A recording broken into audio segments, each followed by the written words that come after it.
Hello guys, hello Scorpio, welcome dito sa aking channel, Kapalaran 888 Scorpio. Alamin natin kung anong messages, vibration, gabay energy para sa inyong lahat, Scorpio. Ito ay weekly tarot reading simula May 20, 2024. Scorpio. 2 cards, wow! So, ang first card mo ay, ang second card dito is related sa Pisces. So, panoorin mo yung Pisces if you want na marinig kung anong message sa kanya. Miracles. Nakikita natin dito, Scorpio, na isang milagro ang posibleng darating sa buhay mo sa linggong ito. Unexpected twist of events, unexpected happenings ito, kaya nga milagro, ang posibleng makuha mo sa linggong ito. Mayroon kang posibleng tatahakin na landas sa Scorpio. It's either chances, pwedeng may mga parang anong tawag dito, offer ng travel, offer ng movement, may mga choices na kailangan mong mag-decide. So sundin mo kung ano yung alam mo na magbibigay sa'yo ng saya. Okay, so whatever na i-offer sa'yo ng universe, unexpected, make sure na mag-decision ka according sa kung ano yung sinasabi ng puso mo. Okay? Kung ano yung magbibigay sa'yo ng ligaya or saya. Hindi dahil sa na-pressure ka, kundi dahil sa, eto yung gusto mo. Eto yung nagbibigay sa'yo ng ligaya.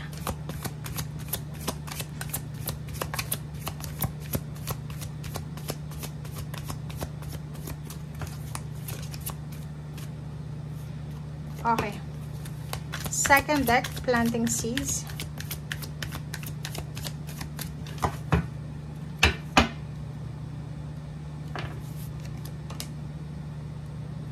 Scorpio. Ang galing na ito. Planting seeds, guys. Sinasabi ng baraha sa'yo dito na lahat ng ginagawa mo sa ngayon, mapasakripisyo man yan, trabaho, yung mga ginagawa mong pagod ngayon, or kung ano man tong ginagawa mong pagpapakapagod sa ngayon, sinasabi ng baraha na to na eto ay magdadala sa'yo ng manifestation.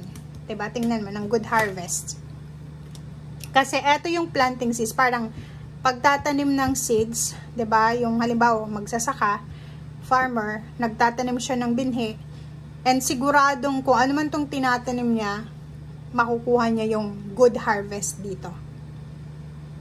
Okay, so, Scorpio, comment down below. Comment down sa comment section kung ano itong ginagawa mo sa ngayon. Nag-aaral ka ba? Naghahanap ka ng trabaho? Nagtatrabaho? Nagbe-business? Gusto mo mag-travel? Kung ano man tong naiisip mo na gawin. As long as na gagamitin mo dito yung lakas mo, 'di ba? Lakas loob, lakas ng katawan, isip. May sacrifices kang gagawin. Lahat ng effort na i-exert mo, lahat ng effort na ibibigay mo, ibabalik daw sa'yo ng universe. Lahat ng pangarap mo ay posibleng magkatotoo. So, if nagtatanim ka pa lang ngayon ng binhi, ituloy-tuloy mo yan kasi sinasabi ng baraha na positive yung result na posibleng ibigay sa'yo ng universe. Okay? Third card natin sa second deck is cherishing self. So, this week, make sure na wag mong pababayaan ang sarili mo. Physical health, mental health, psychological health, financial health, and spiritual. So, ibig sabihin niya, kumain ka ng tama, matulog ka ng tama, mag-isip ka ng tama, iwasan mo yung toxicity, yung drama, iwasan mo yung mga bagay-bagay na nagbibigay sa'yo ng lungkot, ng pag-aalala, ng concern. Mag-enjoy ka. Yun yung sinasabi ng baraha sa'yo sa linggong ito. Okay, Scorpio.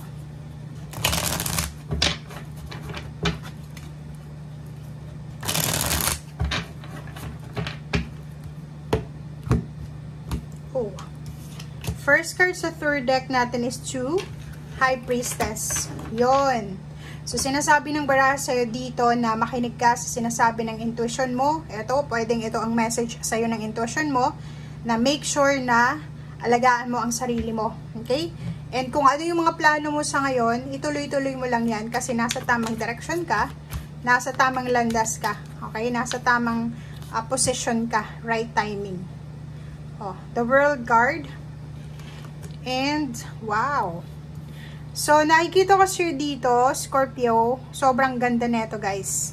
Kasi, ang World card na to, plus Justice, is parang sinasabi na mga business partnership siya, signing of contract. So, nakapag-desisyon ka na, sa linggong ito, nakapag-desisyon ka na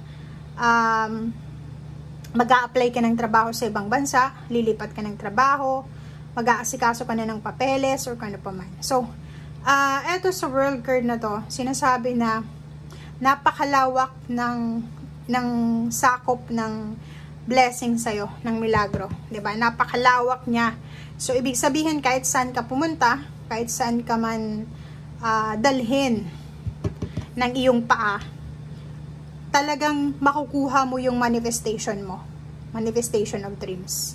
Karmic Justice, sa sobrang sipag mo, babae ka man or lalaki, sa sobrang determinasyon mo sa trabaho, sinasabi ng barahan na wala kang sasayangin na effort, wala kang sasayangin na energy. Kasi lahat ng energy na sinisend back mo sa universe, dito sa mundong ibabaw, ay ibabalik ito sa'yo nang umaapaw, 'di ba? Aapaw yung manifestation mo. So, if nahihirapan ka sa ngayon, like feeling mo pagod ka na, magpahinga ka, mag-enjoy ka, pero huwag kang titigil, okay? So, nakikita natin yung mga contract signing, overseas or local, or change of address, or change of company, or change of work. Nakikita natin na sobrang motivation, sobrang drive, determination, sobrang sipag ang iba sa inyo dyan.